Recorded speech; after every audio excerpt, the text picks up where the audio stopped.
Well, hello, friends, and welcome to my daily diary segment. Pro-life leader Frank Pavone here. And in the spirit of celebrating our work, giving thanks for it, and also of transparency and accountability, we bring you my activities that I did from Monday, the 18th of August, through Thursday, the 21st of August of 2025. Well, these were days when I was part of a clergy training workshop in which I was a presenter. So let me go through the steps here. Monday morning, starting at my office, I did a little bit of early work at my desk, including, and this includes topics that I dealt with on my email, both at my desk in the morning and then as I went back and forth to the computer throughout the course of the day. Topics like Legatus, you may know Legatus, the Catholic businessmen and women's organization. Communication regarding them. Priests for Life legislative support for various pro-life bills in the current 119th Congress. Speaking at the 40 Days for Life 40 Days for Life vigils, get various invitations to do that. Outreach to media. Our phone append process, getting new phone numbers for our list. Communication with pollster Jim McLaughlin, with attorney Alan Parker about research into the right to life being in the Constitution. We know it's in the Declaration, but we're also showing that it's in the Constitution.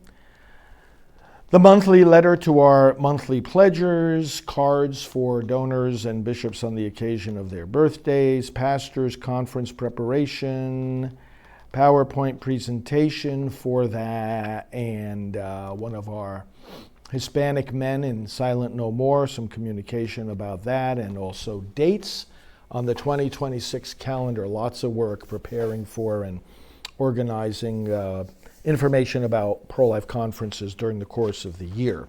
But then at 7:30 in the morning, I was picked up for the airport by one of our volunteers, went over to the Orlando airport, and there caught a plane to Virginia. Flew into Richmond, and then got a ride to Williamsburg, where I checked into a hotel where the pastors were gathering. These are evangelical pastors from across the country coming for several days of training. I got my table set up. I had a table of literature. There were materials that were shipped to the place and a table made available for me. So I set up all the materials there on the table. Other ministries that are friends of ours were setting up their materials too. And then I got on the phone prior to the beginning of the event in the late afternoon. I got on the phone, called a number of Priests for Life contacts, called one of our supporters, had a 4 p.m. meeting with our vice chairman and finance director to do some planning. And then at around 5 o'clock, registration began for this evening event. And later the dinner began. So I sat with some of the guests there, and we heard some opening talks. Several hundred people gathered together, pastors and their wives, about half of them from Virginia, and the other half from different parts of the country. Once that dinner and the opening talks concluded, I networked with more of the people, and then got ready to go to bed. Tuesday, August 19th, up early. Some of the things I had to deal with on email included communication with EWTN, with Right Side Broadcasting Network, with a very supportive priest whom I'm going to interview, with the attorneys regarding the Constitution and the right to life, with staff regarding preparation of various media interviews, and also on the topic of the Virginia abortion amendment that the pro-abortion people are trying to push through and impose on their Constitution. I had a morning radio interview at 8:40. I had a 9:15 phone call with a number of our staff working on some projects. I had a 9:30 interview that was done in the hallway where the pastors were gathering. I had a 10 a.m. phone call with our executive director and one of the men who is part of our Silent No More campaign. I then went over to my table and also where the pastors were getting various talks, sat in on some of the talks, and then had lunch with the various pastors and their spouses. Really nice interacting with everybody. Spent some time at my table so that people could get some literature and I could explain the resources that I had there. And then at 1:45, did another interview on Sandy Rio's show. She was one of the speakers actually for this event as well. So she had her broadcast table set up. I went over and did an interview with her. Likewise, jumped on a national conference call with Bishop E.W. Jackson, who was also there and had me on as a guest. And then continued in the afternoon listening to the various talks that were being given, and including on the topic of the Virginia Abortion Amendment, and listened to the rest of those talks. Things concluded shortly after that. Spent some time at my table as people were filing out of the room. Then went over on the grounds of this hotel to the restaurant, had a quick dinner, had some phone conversations with our executive, Mark, updating things from the day. And then a more leisurely time at the restaurant with the other speakers and organizers of the Pastors' Conference. We had a good time all together and good conversation. Okay, that was Tuesday the 19th. Wednesday the 20th of August, the Pastors' Conference continued, and this was the day that I was speaking.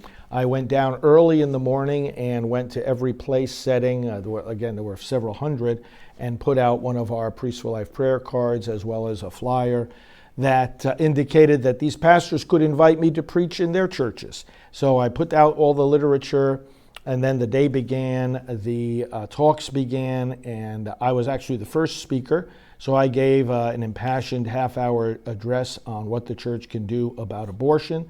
They loved the presentation. Right after me was Lieutenant Governor Winsome Sears, who's running for governor, and she addressed these pastors. And then as the morning went on, I listened to the other talks, interacted with the pastors, spent some time over at my table showing them the literature. Midday, I had an interview, so I went over back to my room about 11:45, did an interview online with a national broadcaster. After that, came back over to the main hall, had lunch with the pastors, again listened to some of the talks, and then had another interview back at my room for a national program at 3:15. Did that interview and then went again back to the main hall where the pastors were continuing to receive various talks. And I spent some time at my table interacting with them in order to show them the different literature. And then again, after the late afternoon conclusion of the trainings, the organizers and speakers of the event enjoyed dinner together at another restaurant on the grounds of this hotel and resort. That dinner lasted well into the evening, then went to bed. Thursday, the 21st, was the final morning of the, I did do some emails in between all this having to do with the Senate that's the Values Action Team that our staff is always represented at. Communication about some media interviews, congressional pro-life bills, expressing our support for them, and also some communication indirectly with pollster George Barna. Thursday, the 21st of August, got up early, had to do some work via email on different things, such as preparation for the upcoming Council for National Policy meeting, our offer of mass intentions. If you want to have a mass offered for an intention, you can do so through Priests for Life. The sad news of the death of Dr. James Dobson, some communication about that. Work organizing the Florida March for the Preborn that's coming up, confirmations of media interviews, and also more communication with our friends at Legatus. You'll be hearing a lot more about Legatus. Those of you that are members, we're going to be doing some talking about that organization. And then we had I had to pack up my materials from the exhibit table so that they could be shipped back. Any that were left over, people did take a lot of them, especially my book on preaching. But got the rest of it packed up, and then was picked up to go back to the airport. Went to the Richmond airport, flew back to Orlando, doing various work in the terminal and on the plane and in the car, always working on my laptop, and then got back to the office. One of our staff people picked me up, got back to the Priests for Life office, and then jumped into the rest of the work of the day, connecting with staff at the end of the day. Had to do various meetings, did a couple of tapings, got a few updates, got all the end of day updates from the staff, and then worked into the evening until going to bed. That's Thursday night, the 21st. So that's what I did during those days. Marvelous Pastors Conference, and good work for Priests for Life. I hope your work is going well. Thank you for all that you do for the kingdom, and we will talk to you soon. Hi friends, I'm Jenna Ellis, and I am here at for Life with my very dear friend, Father Frank Pavone, and I would just encourage you to join in their ministry for pro-life. This is about recognizing the dignity of every human being who's made in the image of God, and the work that they do here is so incredibly important, and I'm so proud to partner with them and to advance their ministry. So please follow along with Father Frank at FR Frank Pavone and at Priests for Life on all social media and also on their website. We'd encourage your prayers, your donation, and of course, your support. Follow him, Frank Pavone, FR Frank Pavone. He is the National Director of Priests for Life. Please go to priestsforlife.org. Frank Pavone. Frank, thank you very much.